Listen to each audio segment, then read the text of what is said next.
All right. Hi. Just for starters, thank everybody for voting for this presentation and Immunity for inviting us. Also, would like to mention, neither of us work on Windows, so we cannot answer questions about O-days and things like that. But if you find some in Azure or IPV, I'm actually very interested in those. Today we'll be talking about data-driven offense. My name is Sacha Faust. I'm part of the Azure Red Team. And I'm Ron. I'm part of the Azure Security Data Science team. And we'll be discussing a couple of things. We've been pushing for red team activities, red vs blue activities within Microsoft. Some of the key takeaway from our presentation is data-driven scenarios, basically attack scenarios. We're using very basic kind of techniques, but we're driving it with a large amount of data. And we're going to also discuss how machine learning can be used to kind of pick the right paths. And I also see machine learning being used more and more in the futures. We're really starting that adventure right now. It's actually been quite interesting. And strategic advantage in terms of using the data-driven machine learning approach as well. Just a quick introduction about our reality, which is slightly different than some other attackers or other red teams. We're really using cloud against the cloud, so everything that we do needs to scale. And we have compute power that most people don't have access, or at least we're trying to match what nation state have. Really red vs blue focus. At the end of the day, even though we're red team, we are blue team. We are a defense team by forcing and exercising Azure to really be under specific attacks where we can really capture the whole story and learn from it. Our real objective is to increase our mean time to compromise, mean time to ponage. The difference between the two is compromise. Let's say you spearfish one person, the ponage is your domain admin within the environment. So we really try to increase that as much as possible. And we also want to decrease mean time to detect and mean time to recover as well. So that's really our objective. Even though I personally want to reduce the mean time to compromise as low as possible, at the end of the day, my job is to increase it. So I do it once, it works well. Next time around, it better not be as easy. We're really engineering heavy. We are Microsoft, so that's actually hiring good people and engineering are two things that I think we do the best. So we do spend a lot of time on engineering and really look at how we can speed things up. The reality of the cloud is it needs to scale. Very simple things need to scale, and that's quite a bit of a challenge. So we do hire a lot of engineers for that. We have a really large target, but we are a single target red team compared to other red teams that can go and go after specific targets, and the targets change. Our target is moving very fast, but it's a single one. So we get to refine, and improve our TTP. Couple of things as well from our reality is our perception of APT or advanced persistent threats or attackers with specific and sequential targeting, really good reconnaissance, good TTP, basically good tool usage, sophisticated planning, social engineering, and advanced persistent threat. That's what most people see as APT. Now, our reality with the Azure and also more the red team mindset, we do apply decision loop. That's fairly common. I believe actually the board OODA loop, which came from military. There's other ones that are out there. I think this is a very simple one and easy to explain. So you have basically observe, then you orient, then you make a decision, and then you go and act. So we model everything that we do with that decision loop. And the nice thing is that it is all supported by Azure components. So we use Service Bus for messaging, storage for data storage, big data, machine learning, and auto scaling, which is basically the compute.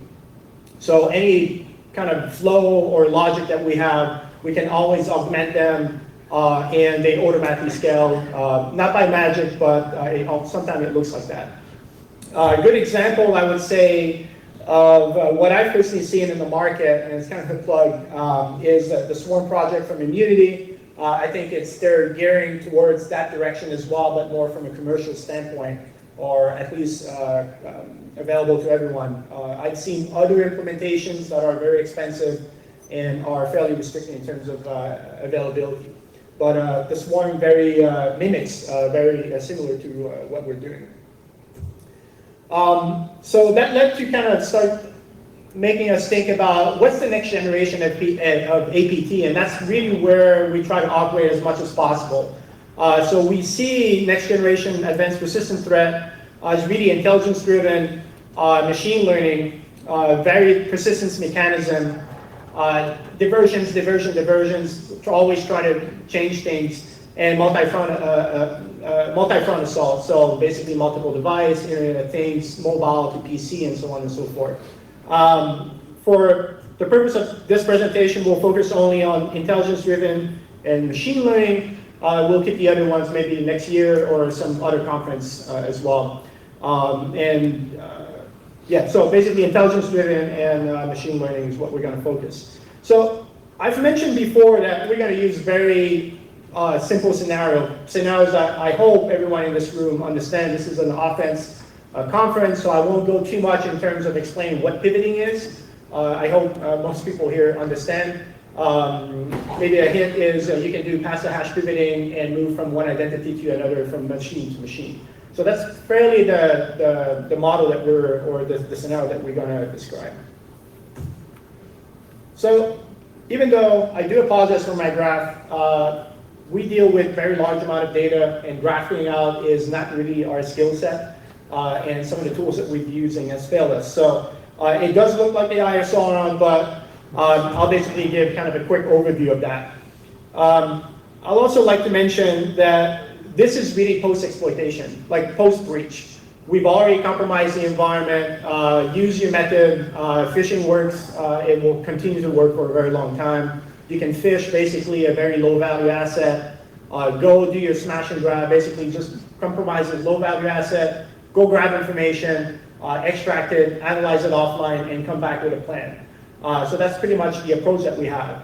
So in this case, we've collected very basic information about the infrastructure. Patient 0, hopefully with the resolution is not that great, but patient 0, which is the green dot, that's the first one that we've compromised, that we hit. It might be our low value asset, or it might be medium to high. The red dot is our target. That's the, in this case, it wasn't an administrator. By the way, this is actually based on real data that we had, so we didn't kind of make up those graphs. So this particular user had access, I think it was like 50,000 machines or something like that.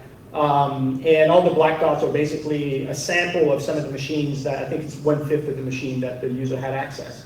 So the problem statement here is, okay, I am here, I have patient 0. Based on Intel, I have a particular target, and I want to get to it. So what's the fastest route? Or maybe not the fastest route, but what are the routes available to me to actually move towards that target? So the context here is we use data that's available to any authenticated user. Obviously, we're at Microsoft, so a lot of basically Microsoft systems, domain. So we access any data that's available to any authenticated user. We've only used one identity, so we burned one of the assets that we had, and we exfiltrated about 4 gigs of data. So if you think about the size of Microsoft, it's fairly large, so 4 gigs add a lot of data for us. In most cases, you probably get away with much smaller data sets. Also, 4 gigs is nothing within the cloud, and I mean, our transfer rate is super fast. And if you do smash and grab operation, you don't really care that much if you get caught, as long as you get the data. So that's kind of the context. Data sources that we use: Active Directory, basic stuff, user group, machine local group membership as well, which you can query as an authenticated domain user, basically all the Net API stuff.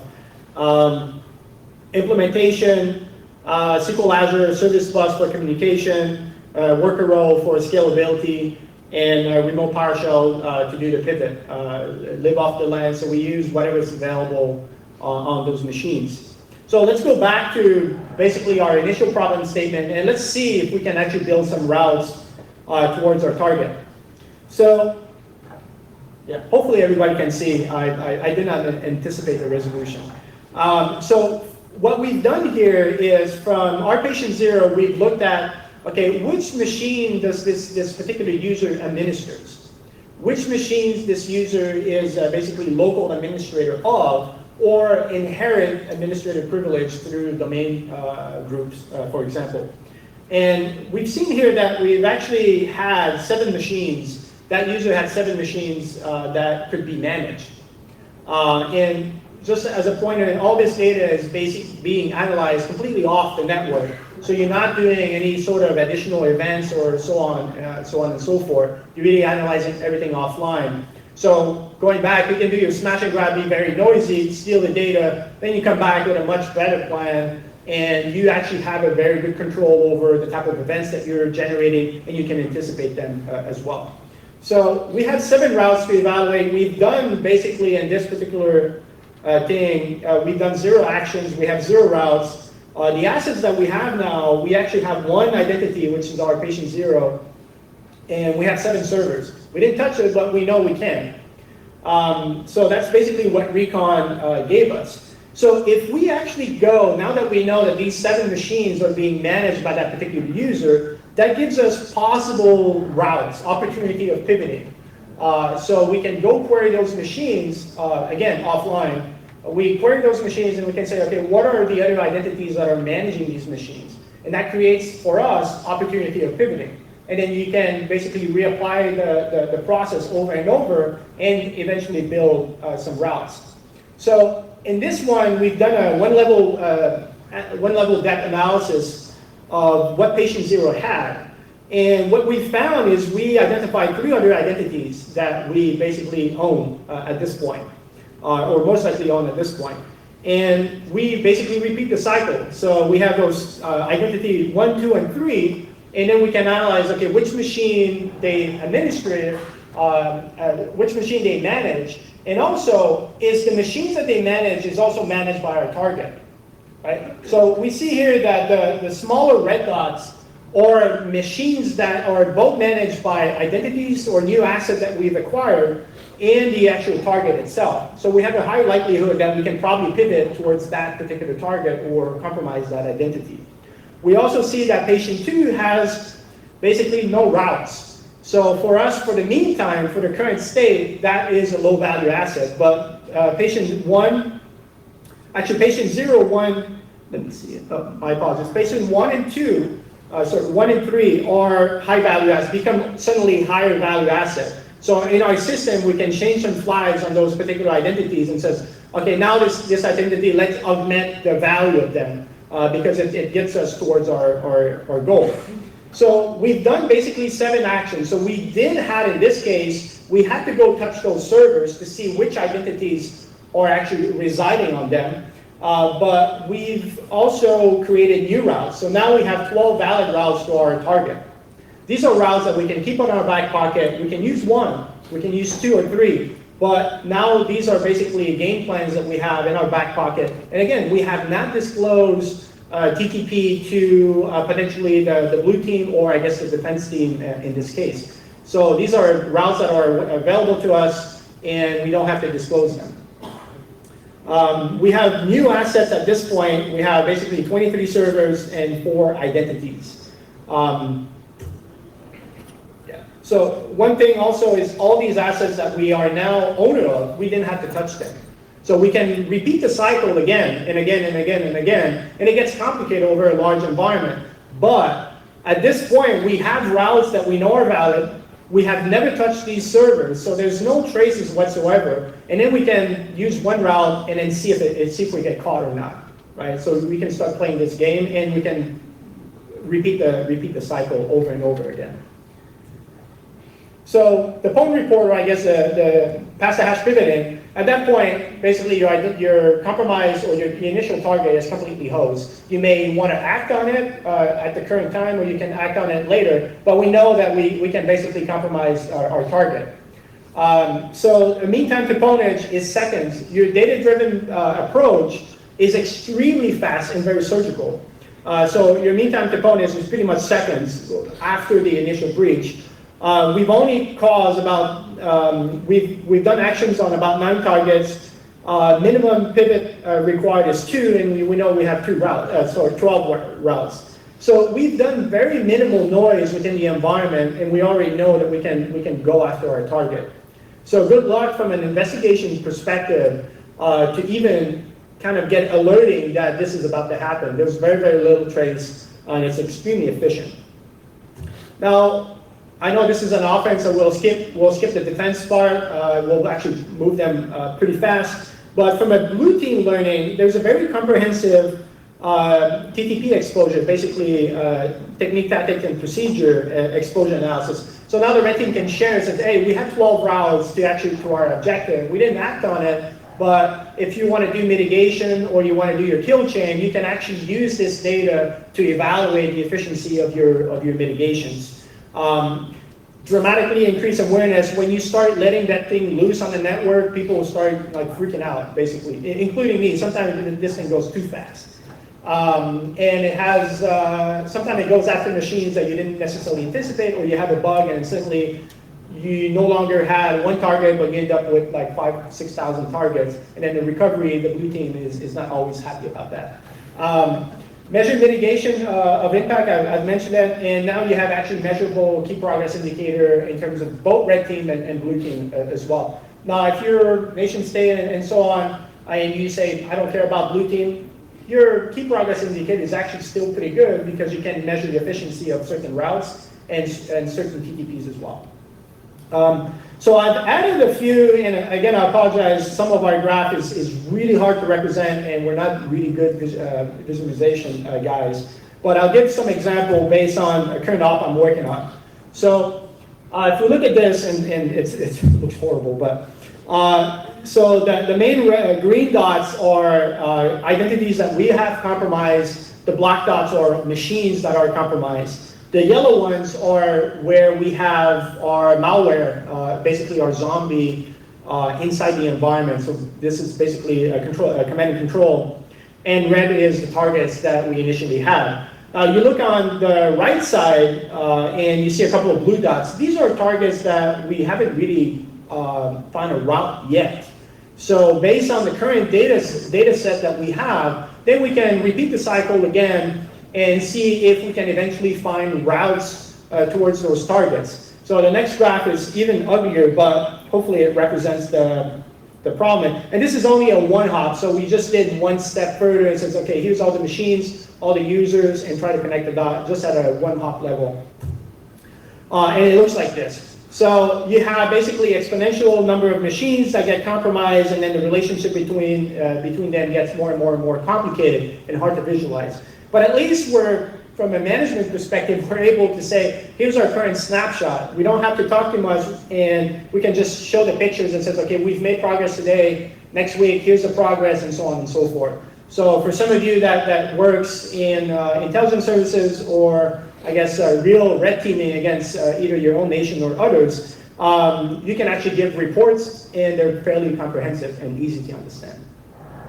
I think the resolution for this one is really, yeah, we'll skip that one. This is basically a very similar graph, but I took all the machines out, and these are basically the identity hops that we did. It's a little bit easier, but the resolution here doesn't help us. So some of the strategic advantage of that, I've mentioned it, super surgical. I mean, you can actually predict the paths that you're going to take. You can predict the events and so on. So you really know how much you leak out in terms of your offense, and what can be extracted out as well. From a zombie perspective, you can have super dumb zombie that really do what you ask them to do, and if they catch them, they really don't steal all the TTPs that you may have baked into a bigger zombies, I guess, or malware. If you put your malware and you put all the logic in your malware, you get caught. Guess what? All the hard work that you've done is now given away. You can use technique of obfuscation, encryption, and so on and so forth. If you really piss off the wrong people, they'll spend the time and money to actually find out what you're trying to do. What our approach is, they only know what we've decided and what we basically act on. So you can fly under, with this strategy, you can fly under most radar. My personal objective is to operate at faster than log replication. And if you operate faster than log replication, you can do your smash and grab and walk away, and by the time they find out, you're already gone.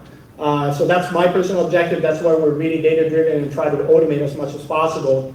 I've said a couple of times, limited TTP exposure. Routes can be saved, replayed, and measured. So if I want financial data and I know where to get it, I can define those routes, save it, and replay it. It says every quarter before whatever the stock comes out or financial data comes out, let's go steal that data. And now you start having automation in terms of go get your intelligence data out there. The data that we've used has a very long shelf life. Most environment, even though you have people moving in and out of the company, at the end of the day, the infrastructure doesn't change that much. So we've used data and we use it later. We found a new trick 1 year later. We used the same data and actually went ahead and built new routes. So it has very long shelf life and it's not bound to just pass the hash only.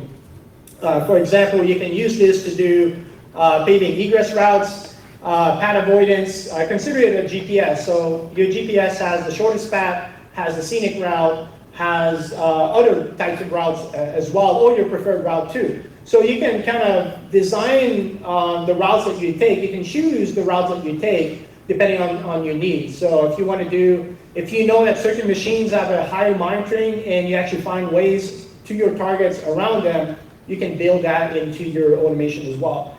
I like it for beachhead candidate. That's a very simple query. Find all machines with FE or web in their name, and most likely you're going to find a good beachhead. You can do this for cloud pivoting, like cloud resource. You can do from storage to VMs to VHD to cloud services as well. You can start crawling the dependencies of particular machines and start moving from one machine to another based on search or storage accounts and so on and so forth. So you can really use this approach for a bunch of things as well. So what I've been talking about is what we're currently doing on a day-to-day basis, and we've been investing in that for quite some time. And I'd like to introduce Ron here, who I think is talking about a very exciting area that I'm looking forward to get more and more involved, but that's more kind of future thinking. Thanks, Sacha. So, quick show of hands. How many of you in the room have some machine learning background? Awesome. So, essentially two people, both from academia. Okay. Like Sacha said, what Sacha really spoke about was if you go back to the OODA loop and like to visit that framework in mind, is, I'm going to be talking about how to decide. How do you make sure that when you have, so say, a set of paths to choose, or say you have a lot of attack tools at your disposal, like which attack tool do you need to choose to say to go ahead, to go forward? I've been warned that I should not be speaking math, so I've really tried to cut down on it. So if you have any questions, do let me know. So let's start with a quick machine learning definition. So if you look at the whole traditional programming paradigm, right? You have a computer system, and you feed it data and you feed it program and you get an output. Say you have a set of unsorted numbers, and say your program is say something like quick sort, and then the output is a set of sorted numbers. In the machine learning paradigm, what happens is you basically just shifted the output as the input, and what you get is a program. So you tell the system, you tell the computer system, hey, this is my data, here's what my expected output should look like, and it spits out the program. And this is it's one of the cooler things is once you have this program, you can pretty much fit it back into a traditional programming paradigm, and then you would get the output in future cases. So that's what machine learning is from a 50,000 feet overview. But why is machine learning relevant to the red team? It's been traditionally used by the blue team to build defensive systems, but what do you guys have a stake in it? And firstly, I think the first operative word is distributed computing. Malicious. If you look at just the fact that malicious actors have been using distributed computing in the past. Braden, who gave the keynote talk today, gave a wonderful example of how they use rainbow tables to crack passwords. But one of the arguments that the machine learning folks can make is that, well, you're not really learning anything. It's the rainbow tables have like pre-embedded knowledge, and at the end of the day, you're kind of just doing a lookup. We actually call it rote learning, which is like you learn everything by heart, and then you're doing lookups. So the second operative word is kind of like analysis, like, and people have, again, there's been a very close connection between like attackers and doing like, machine learning itself. Back earlier in 2002, there was a paper from Berkeley and Simon Fraser about how they used optical recognition to crack CAPTCHAs. And now even very recently in 2014, it was about like how Google's deep net algorithms are now able to crack CAPTCHAs. So it's the fact that they could do analysis is very, very interesting. But again, one of the bigger pitfalls is they couldn't do analysis at scale. Back in 2002, they could only do over like, I want to say like 1 million images, 1 million CAPTCHAs, but of course, now the time has grown. So the magic really, really happens when you have the power of cloud computing and you are able to get machine learning on top of it. And it's especially relevant to right now because now you have machine learning as a service. If you were to go back to, anybody's taking Coursera's machine learning class? Yeah. So if you did like the Coursera's machine learning class, what they basically do is, or if you go back to like academia, they basically tell you to like implement every algorithm from scratch. But guess what? Nobody in practice, I don't do it that way at all. I have like pre-cooked libraries. I was talking to someone today, and they were talking about like how they use like NumPy, SciPy. It's just like how you do not really implement like a hash table from scratch. The whole concept of machine learning as a service really abstracts that for you. So you bring in your data, and you can use machine learning as a service, like Azure has Azure ML, Amazon came up with Amazon's machine learning library that's very closely tied to AWS. Google's got its own like predictive API libraries, very limited. So if you look at the whole trend, the folks that have like the distributed computing power, the cloud computing power, are realizing that if you can put machine learning on top of it, you can pretty much extract intelligence. So from a red team perspective, there are really two ways that you can think, that I think about, how you can use machine learning. So the first one is, subverting existing machine learning algorithms that the defenders have put in place. So think about how, you have a spam filter and you're trying to game the spam filter. There's actually a very well-known attack called the good word attack, wherein like if a spam filter is just like looking for words like Viagra, you pretty much like pad it with all of the words from say the New York Times. So you can pretty much like, your spam filter is not going to like know about it. We came to talk about this in DerbyCon and Blue Hat last year. You can go check the slides out. But today we're going to talk about how to think of attacks as an optimization problem. And if you think about it, an optimization problem by any yardstick is still like you have a goal, you have a constraint, and you're trying to achieve that goal within that constraint. And we're going to see like how attacks can be thought of as optimization problems and how you can ultimately like use machine learning to solve it. And I'm going to be talking about like how to use like machine learning machine learning to drive spear phishing. And again, the way you would want to think about this is that this is just like one module in the attack toolkits that you have. So what's the problem here? Actually, even take a step back. How do you even think? How do I even think about this? So independently of like Sacha and I working together, I was on an investigation not so long ago about how a very powerful adversary, and if you looked at it, they compromised a bunch of industries, and if you saw the kind of emails that were sent out, it was very interesting. They pretty much look like they handcrafted every kind of email message out there. If you look at all the emails for the top C-level executives, it was titled like Country Club invitations. But to all the .edu domains, it was free pizza. So if you kind of like think about it, it's pretty much gotten to the fact where they are now able to not only trick spam filters, which is an old game, but really ingratiate within the victim that this email was legitimately sent. So that's a problem that I want to solve right now. It's like, can I make phishing email? Can I cater it to my victim? And the machine learning task is pretty straightforward, which is how do you pick the right email for the right person?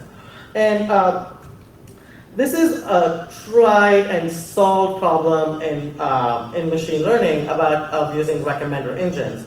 And the only thing that you need to know about recommender engines is probably it's the most lucrative algorithm that's come out of academia other than search algorithms, because like almost every industry that out there is trying to use it. So Netflix wants to make it look like it has some minions out there that's recommending movies only for you, or just like how Amazon, when you probably put something in your cart, there's something recommended for you. So there's a whole lot of algorithms out there that help you do recommender systems very effectively, very efficiently. And the one that kind of like fits well to our problem space is called contextual bandit arms. And the intuition here is pretty simple. Imagine that you are faced with a row of slot machines, and and every slot machine has like one arm, obviously. But the problem is the slot machines do not give you, or all the slot machines don't have the same rewards. Some slot machines give you a reward of pennies. Some slot machines give you rewards of, say, millions of dollars. You want to be a really greedy person, like which combination of arms do I need to pull such that I can get the maximum reward? But of course, you don't get to choose it. That's the sidekick here. So contextual bandit arms kind of help solve that problem. The first thing is you want to take in as much of context information as possible. So the world, you gather context from around the world, and that's the contextual part of the algorithm. So you could have like prior beliefs. You could say, you know what, I think probably program managers like meetings, or developers like emails about check-ins. So you try to put in as many beliefs as you can, but also you can mine most of these kind of beliefs. And then a policy will kind of choose like which arm, like from the set of corpus of email messages that you have, it would choose like say the right message, and the world will tell you whether the person would click it or not click it. So if you kind of think about this from very like from an execution perspective, you can pretty much say that you recommend the most appropriate email for the user based on his role. That was our objective, and the data set is pretty much to try to leverage all the data from previously compromised hosts. So this is one gotcha probably when you're trying to think of like machine learning problems.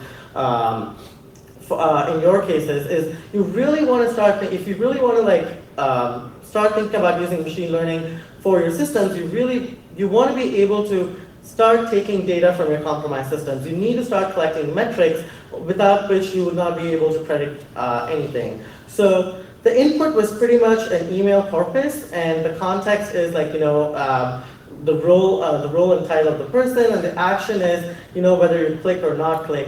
And the featureization, if you're using things like Azure ML, there's this algorithm called Matchbox algorithm. But I use Vaupal-Vabbit. It's an open source tool.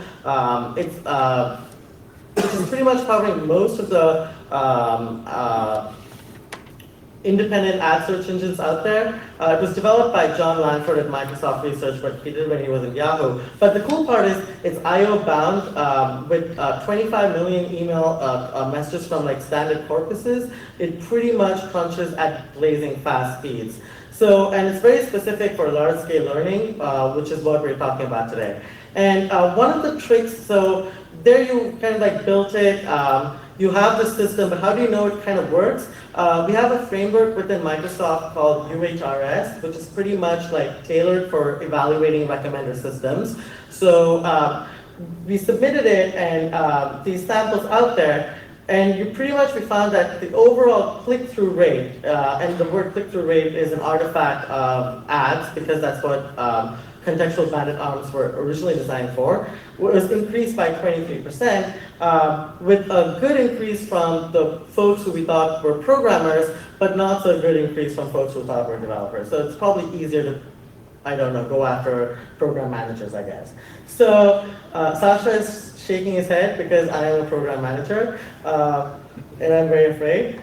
So what are the takeaways? What do you really want to get out of, like, even if you didn't listen to the second half of the slide? First thing is, embedding intelligence into attacks can make it more effective. And machine learning has solved problems in the past where it can make things adaptive. So if you're ever faced in a situation where you think the underlying environment is going to change a lot and you would have to change your tactics a lot, you really want to take a look into machine learning. And remember, a lot of machine learning as a service out there does not cater to data scientists, but caters to programmers, which is what all of us are. So you really want to take a look into that, and there's a whole host of community out there to help you out.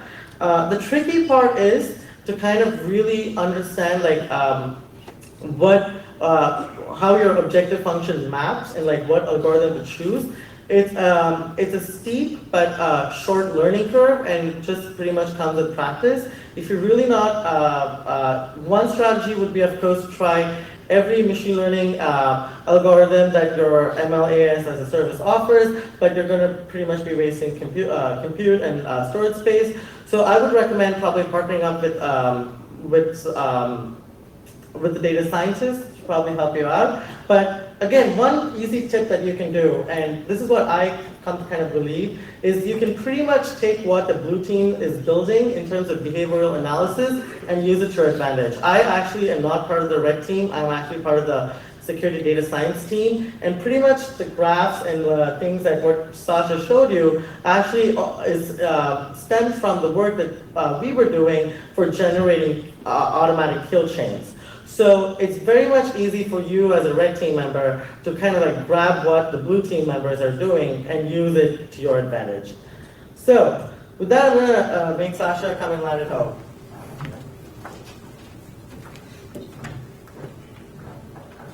So before we end, we have let's go through fast. Parting thoughts. A couple of things in terms of advantage of these approach, both from a data-driven approach, but also the future forward-thinking of machine learning. Some advantages I've seen, and I got a lot of people came to. I gave parts of this presentation to intelligence services fairly recently, and I didn't have lunch because I got surrounded by people. So some of the key takeaways there in terms of advantage is targeting and surveillance. So now, once you've actually started building these routes and you can play with them, you can use particularly one and wait and monitor, you can start from an attacker adversarial advantage is you can start doing indicators of monitoring, indicators of detection and recovery, which basically means is when you use a specific route, you can start identifying that, oh, there's monitoring there, or suddenly they've changed their tactics from a defense perspective, and you can start seeing monitoring in certain place. You can start seeing, beyond monitoring, now they have detection. So there was an alert before, but nobody listened. Now the alert is triggered and somebody catch it. So there's a difference there. And indicators of recovery, or I guess of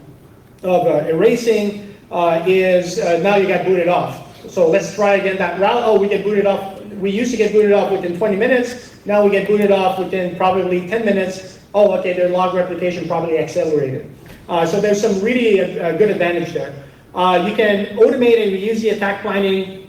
You can dramatically decrease your mean time to compromise and ponage. That's a big plus from an adversary standpoint, not too much from the blue team. You can drastically increase the mean time to detect and recovery through pad avoidance and so on and so forth. Really, and I emphasize on that, really control the exposure of the TTPs that you're using. So it's very important, don't use the Ferrari when a cheap car will get you there, right? I like when I talk to people and says, oh, why didn't you use something fancier to attack us? Well, I didn't have to, right? And they get confused by that. It's like, don't give out the good stuff unless you really need to. Has a very, very small footprint. One of the ones that caught the attention of some of the previous people I talked to, TTP active emulation and impersonation. Plausible deniability is very common things in the intelligence services. So if you can start having automation in terms of the routes, you can make those TTP look like other actors. I used to have a slide, let's blame North Korea for everything, right? So you can really start playing with these things and start doing adversarial emulation at that point. From an operational standpoint, you have autonomous stage. You can measure the efficiency of routes. I've said that a couple of times. Reuse capability, very flexible. Big thing, improve IP retention. Companies like Synac and so on, you guys have a lot of data in terms of patterns of what people are using to actually get those bugs. You can actually capture that and retain it and use it for your own profit. So from a red team perspective within Azure, very good, talented people are hard to find, so I like to suck as much information out from them, move them into this system pipeline, and then if they decide to go on and do something else, at least I've captured that. So really good intellectual property retention with that. And you can basically, you can improve your efficiency over time, always repeat, optimize, and so on. Let's talk a little bit about defense. And remember, defense is not only from like defending from attackers, but operational security from a red team perspective or even from an adversarial perspective is important. Don't think that because you're actually breaking things that nobody will come after you. I get very suspicious emails and activity towards me on a regular basis. So some of the things that we recommend, some of the things we work with, but I also recommend to other red teams, is really adopt an assume breach mindset. The SDL is great, your code review is great, but don't only rely on that. Actually complement with the fact that these things will break and you most likely will lose things. So invest more towards log monitoring and behavioral analysis to actually catch things that you didn't anticipate. Accelerate growth, I mean, getting two teams to fight, the strongest one always wins, but the strongest one actually makes the other one very strong as well. So doing red team, red vs blue type exercise is pretty good. A good example is myself and Ram. He's actually part of the blue team. I'm part of the red team, and we work very well. So some of the tools that we build in red teams are very useful for him, and the reverse as well. Understand pivoting opportunities. Don't really think about exploit. Think about pivoting. Reduce the number of pivots available towards your very sensitive targets, or I guess assets. That helps you really understand what are the paths available towards them. It's quite surprising. I see IT managers say, oh, we're fine. And then we show graphs like that. It's like, well, there's actually about like 25,000 routes to your asset. Are you really sure that you control all of them? And most of the time it's like, oh, we didn't know this or that. So really spend time doing pivoting opportunity and really understand that. That's going to help you actually prioritize some of the investments. Like, don't waste time on low-value asset. Spend your time on the high-value ones and make sure that you actually reduce exposure there. I emphasize that share the TTP and IOC. Force the adversary to become more and more creative. Eventually, they'll run out of tricks. So really do a lot of sharing. That helps a lot. And sharing, back channel is good. But machine-readable format sharing is really where it's at. It speeds things up dramatically, and then you can actually share them with somebody else, and then they can take it and put them in their own simulator and so on. So please share the IOC and TTP. So the last slides, I've had great conversation with that gentleman about the future. He's actually a lot more optimistic than I am. But on this, I'll leave you to basically Azure CTO and his thoughts on the future or the #1 risk of clouds. Hopefully the sound works. Sacha, Number one, anybody think of a risk that I haven't mentioned? Well, one risk that we spend a lot of time in Azure worrying about as we look at our cloud infrastructure and build more and more sophisticated algorithms for autonomous management of these systems is self-awareness. The day that the cloud takes over and we lose control of it, #1 risk. So this conversation started in hallway, then it moved to small meeting rooms and moved to bigger meeting rooms. So it's definitely something that we should be aware of. If you basically build Skynet with really good tools, as I said before, when we turn the switch on, it has some kind of funny side effects sometimes. So it's actually pretty interesting, but let's be cautious about what we're building out there. So thank you very much. My name is Sacha Faust, and Ran as well.